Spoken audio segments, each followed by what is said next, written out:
All right, so once upon a time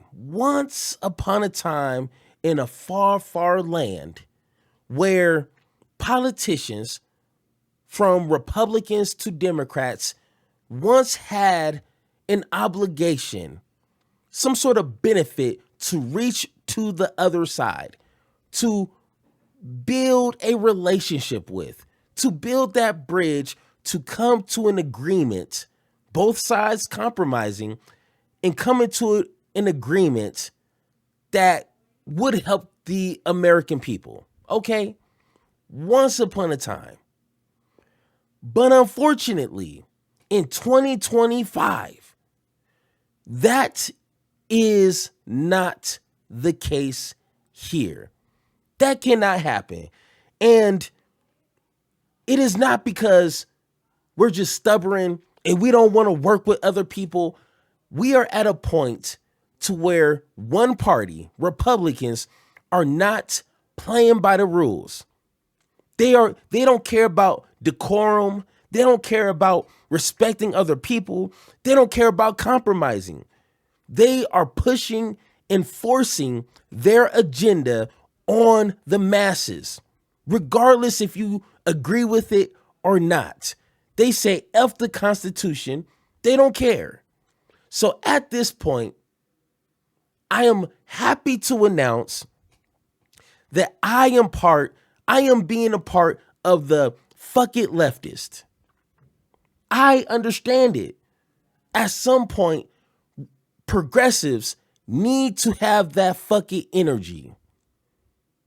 And it's not in a sense of we don't care or we're going to be hateful like Republicans, but we're going to not cater to people's feelings.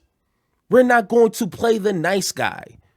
We're not going to sit here and, say, oh man, our hopes and prayers go out to you.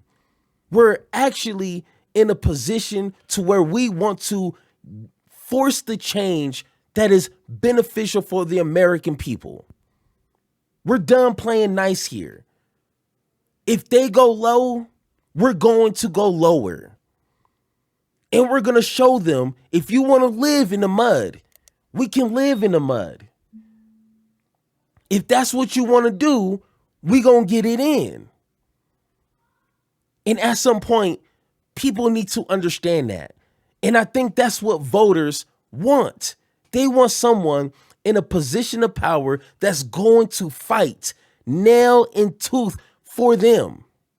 They're not going to sit back and just say, oh man, I did what I could. Oh man, I hope you like me. Oh, please like me. No, we're not in the business of making friends. That's not what we're here for. We're here to make change. And if you're in our way, if you are in our way, you will get ran over. That's simple. So it's best to stay out the way. And that's that fuck it energy.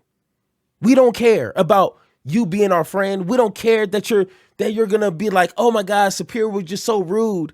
Oh, he's so mean. Oh my God, did you hear what he said? He's so mean. Guess what? I don't care. I'm here to make change, not make friends. So let's listen to two of my favorite people, I've Had It podcast, and Kyle Kulinski. Let's hear their point on this subject. Customer service to help you when you need it on car and not available. We're doing great. Kyle, it's kind of been a little bit more fun being progressive the last month or so. Like, I kind of feel like we're all getting our swag back a little bit. And you and I have something in common, that we both just love to relentlessly and mercilessly mock these not even beta male, zeta male, whining titty baby MAGA men that shit the bed every single time somebody says something true about them. Yeah, that's what I love about you, is that you have a way of always getting under their skin. No matter how true the thing you say is, they can't help themselves. It's like a fly to a bug light. And so, yeah, I take some inspiration from that myself with all the memes that I post. Don't you think that with me, they feel a sense of betrayal because I look like I should be one of them? I sound like I should be one of them. And so it really hurts when they hear a woman with a Southern accent, a certain socioeconomic bracket, and they think, wait a minute, we've lost her. And so they just really, like Fox News in particular, they are just, they start their news stories, the 5 they're called. They start off with, this podcast is so irrelevant, and we're the top story of their episode. Well, they're going to keep saying stuff like that until you literally become president, which I don't know if you're aware of this, but this is something I've advocated for privately with Crystal, but also I have no problem saying it publicly whatsoever. I think the country is ready for a Jennifer Welch presidency because you're the only person that brings the heat like they bring the heat. Like you look at Trump and he's just totally unhinged in a negative way for him. And he just says wild stuff and just kind of gets away with it, but he can control the media narrative. You're like one of the only people that does that on our side, where you can like set a whole discussion in order. And it's really an amazing thing to see. And the funny thing is, they would hear me say that and go, oh, we would love to have an opponent like that. We would destroy Jennifer Welch.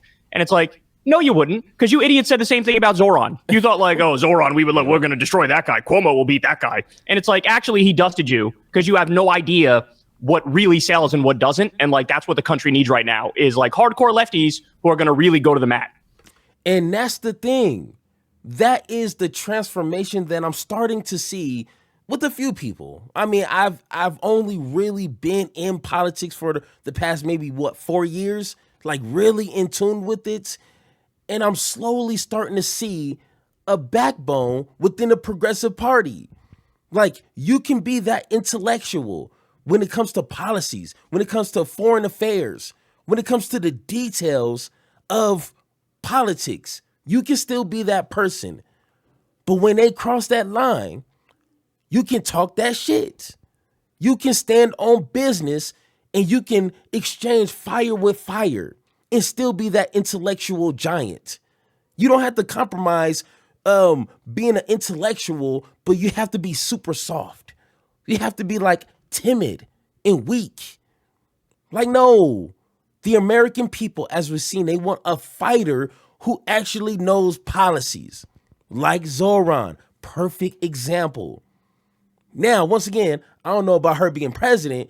I'm just saying, I don't think Kyle has ever spoke with a dude like me. I'm just saying. But that's what people want in general, is someone who can know policy, but actually have a spine. Actually say shit with their chest. You know what I'm saying? And not someone who's just like soft as baby rice, you know? Fuck you, lefties. Yeah, is like hardcore lefties who are going to really go to the mat. Fuck you, lefties. Yeah, exactly. Yes. That's the vibe, for sure. Josh talks about this a lot, how he just gets so mad when Democrats play integrity politics. And I think that's been my biggest pet peeve. I don't delve into the political circles as much as you and Jennifer do, but when I do, it's like, why can't we stand for something? Why can't we recognize that we're playing in a different set of rules against a different opponent and improvise and quit placating? Quit being nice. Like I remember seeing someone was going to get a censorship or co-author a letter and send something to so-and-so after they had just decapitated us. And I'm thinking, what good is a letter going to be? What good is a censorship going to be? It's like we're not playing the same game. Mm-hmm. Yeah, the obsession with decorum and civility politics used to be the entire Democratic brand. When they go low, we go high. And then what we learned is we're dealing with absolute psychopaths, and that doesn't work. If one side is cheating and we're not cheating, well, then what we're doing is laying in a chalk outline of ourselves on the ground and saying, okay, I guess you guys take it. But now we need to see a little bit of the opposite mentality, which Newsom has showed us a little bit, where he said, like, okay, if you guys gerrymander in Texas, we're going to counter gerrymander in California. And like they look at that and they go, oh, my God, how dare you? They literally are suing him to say, you can't gerrymander, but we can gerrymander. That's 100% which is like, right. No. If you guys are going to cheat, we're going to cheat back, because that ironically makes it more even. So I hope you're ready, because you guys created this whole new movement on the left of, like you said, Jennifer, fuck you lefties is the best way of saying it. How do we? And once again, I don't like the word cheating, because I don't ever want to be a part of a party that is breaking rules and purposely exceeding their power. Like, I don't want a Trump on the progressive side. But what his point is, if Republicans are going to, do X, Y, and Z step, then we need to do X, Y, and Z step. Like, I don't want a party to go out there and, break constitutional laws. But if they go low, then we need to meet them there. And that's the only way that we can make sure that we're keeping them accountable. Because if they see that our brand, like he said, is to be the nice guy, they're going to take advantage of that. They'll be like, oh, they're not going to react to it. They're not going to do nothing because they're the nice guys, right? So we can do what we want, and they're not going to say or do nothing. And trust me, that right there needs to change. Get our politicians how do we get that to resonate with some of our leaders to play that brand of politics now? Like, how do we do that?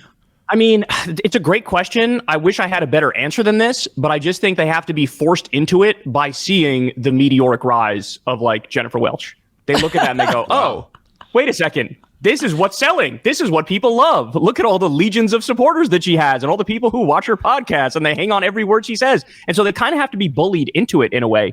And I think we're getting a little closer. We're getting a little closer to having some people who are in there that are fuck you lefties. But, I want to see more of it. I'm reminded of the video they just put out where they said Trump, what was it? Trump was talking about, oh shit, I'm blanking on it. It was, he went after Mark Kelly, he went after Alyssa Slotkin because they said, oh, you're doing these illegal orders. So if you're in the military, you can stand down from the illegal order. You don't have to follow an illegal order. And then Trump fired back and said, it's traitorous and you need to be put to death. And then I saw Alyssa Slotkin's response and she said, I'm not kidding about this. She was like, well, I'm not accusing any particular thing of being illegal. And it's like, no, don't do that because there are 78 things that are illegal. And if you're going to represent us, you need to be able to list a bunch of those things. To be fair, Representative Jason Crow, he actually did list some of those things to his credit to say, no, I'm right. And here are the things that Trump did that were illegal. But that's sort of going to the edge and then backing away from it that I saw Slotkin do. That really annoyed me because you put us in a worse position than if you said nothing at all. And that right there, you can't pretend to be courageous. You can't pretend to have a spine, a backbone. You can't do that. You have to be built with that. It's in your DNA. If you are a coward, you can't pretend to not be a coward. When push comes to shove, your true colors are going to come out. So we don't want those kind of people. Don't sit here and try to fake it till you make it. We don't want those kind of people. So if you're not about that life, do not pretend you're about that life. But we need real, courageous, aggressive progressives who's going to go out there and fight fire with fire for our benefit, for the American people, not for greed, not to consolidate power, not to, put more money into our friends' bank accounts. No. Progressives have a different set of values, different set of principles. And can you imagine? It's like a superhero movie. You know what I'm saying? That's what we're looking for, is courageous, aggressive progressives. Well, Alyssa Slotkin voted for Kristi Noem. And so there is in order for where I feel we're positioned right now is we have Hakeem, who drives us all crazy, but he's who we have. We have Alyssa Slotkin. And so my thing is, we can't be super picky. Like if Alyssa Slotkin will say, I fucked up. I shouldn't have voted for Lil Marco. I shouldn't have voted for Kristi Noem. That was stupid. I was trying to play bipartisanship and I made a huge mistake. I'm not going to take AIPAC money anymore. I'm going to totally charge at these people. I'm going to take an economic populist message, and that includes everybody, even transgender people. And if you don't like it, tough titties, go be a racist over with MAGA. And I wish that the people we have would start moving that way. Like, we'll be forgiving if you just own your shit. Just own it. You're the politician we have. But the Alyssa Slotkins, where they show a little bit of a fight and then they placate to MAGA talking points, drives me crazy. That's as big of a red flag for me as taking AIPAC money, is placating to MAGA talking points. Mm-hmm. Yeah. And I mean, I'm curious to ask you, do you think she's going to do that? Like, do you think she has that in her to be like, you know what, maybe I should have had a list of 6 things that Trump did that was illegal and not back down? Or do you think it's sort of in her political DNA that, you know, she's a centrist? She's cut that cloth in the same way that Hakeem Jeffries can't fight his way out of a paper bag. Alyssa Slotkin, it's the same. And to answer, okay, hey, Mr. Kyle, I'll take it from here. But to answer, that is a good question, and it's simple. When you are within a structure, within a box, that's all the room you have to operate. And if you're an established Democrat, if you're a centrist, a moderate, neoliberal, whatever you want to call yourself, you are operating within a box. You can't go too far up. You can't go too far left, right, back, forward. Well, you can go kind of far right, but you only can do and say so much. But as a progressive, we are expanding our boundaries. So it's not within their party's best interest for them to go above and beyond. They're just now starting to combat Trump online. And Trump has been online for 10 years at this point? And Democrats are just now starting to combat that on social media because they're scared. It's not within their political DNA to step outside of that and fight. So, like I said, if it's not in your natural DNA, you're not going to be that person. I don't even think these people are centrists. I think they're pick-me Democrats. They're what governs their whole decision-making process is, will people like me? Will I upset anyone? And in that process, if you try to get everybody to like you, nobody likes you and thinks you're worthless because you don't stand in anything. Mm-hmm. The reason people like me right now is because I stand for something and I fight for it. There's just as many people that hate me too, but at least you know where I stand. In these pick-me Democrats, where they just go right down the center, there's no principle or conviction there. They're not understanding this moment. They're just trying to be popular, which is no different than what Trump is doing, leading with his fragile ego, trying to get everybody to like him. Mm-hmm. He's just not polite about it, and he's a prick about it. But centrist Democrats are just doing all of this stuff in a very polite manner, and it leaves the same dissatisfaction that MAGA politics do. Yeah, to your point, I actually revel in the fact that a bunch of people hate me now. I like that. Me and Crystal were high-fiving when the New York Post wrote up that article coming after me for sharing that spicy Erica Kirk meme.